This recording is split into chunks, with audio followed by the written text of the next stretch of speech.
Hey everyone, and today I'm going to be going over why I can no longer play on Cricket55 and if I got banned, what happened. So if you can see here on my Skycrypt, last time I joined was 20 days ago, which if you actually pay attention to when migration happened, that was right before the migration became a requirement.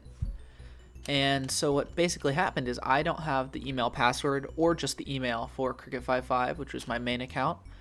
And so basically I no longer can play. It won't even let me log on anymore. So basically my new account is what used to be my main before I started playing Skyblock. When I joined Skyblock, I first joined on what was my alt, Cricket55, but after you get into the game, you don't really want to just like stop playing, you know? So I just kept playing on Cricket, and that became my new main. And then once I started like maining Skyblock as my main game mode, it just became something that I did, and so I never switched back. So that's why I have like an OG name on here and everything. But today I'm just gonna be doing a video just to clear that up, because I know I never made like an actual video on it and what was happening, because I know a lot of people didn't know my IGN. So there are three of them actually. So Titan7 is my meme account. That's the one that I co-opt to my old Cricket55 profile. So I saved all my items and everything, and I co-opt myself.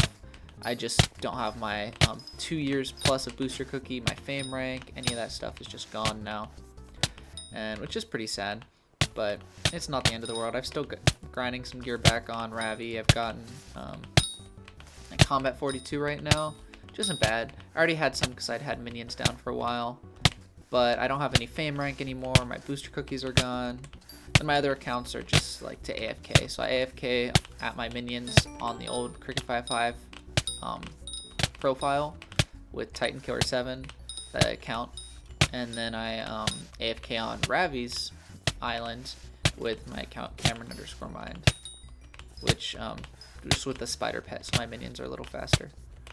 But yeah, so now you guys know what my actual IGNs are, because I know a lot of people are confused and wondered why I haven't played on Cricket55 in a while.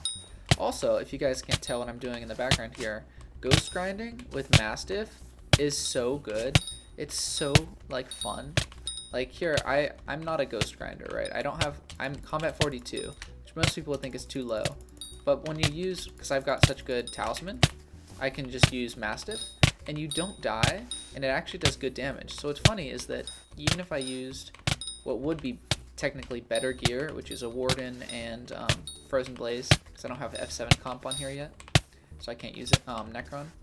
That's the best gear that I could use, and it does do a little more damage. Here you can see I 2-tap, like if I have a plasma down, then I 2-tap them, right?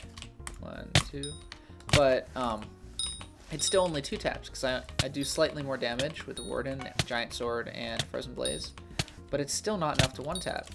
So this is actually just as fast, but you'd never die, which I think is super fun. So if you wanted a cheese way to do ghosts, Mastiff, Pooch Sword. I use One for All because I don't have very high combat level, and because you're trying to 2-tap, you're not really going for DPS. So I think One for All is probably the way to go. It's definitely the way to go for 1-tapping stuff. So if you're right on the edge of being able to 1-tap, use One for All, and if you can 2-tap, also use One for All. In my opinion, it's just a safe way to go. You don't want to spend a ton of money on tier 7s on a Pooch Sword. But yeah, hope this was an interesting video for you guys, and you get to see some quality ghost grinding gameplay. It's really quite solid. Like, I'm getting, just with Mastiff and Mithril Golem, like 900k combat XP an hour, which is really pretty good. And then also, it's like 4 mil an hour, I think. Not very good money-wise, because I can't use Scavenger, because I'm using One for All. So that is one advantage to using enchants. You get the Scavenger 5. But in my opinion, it's just easier just to go for straight combat XP. Anyway, thanks for watching, guys. Take care.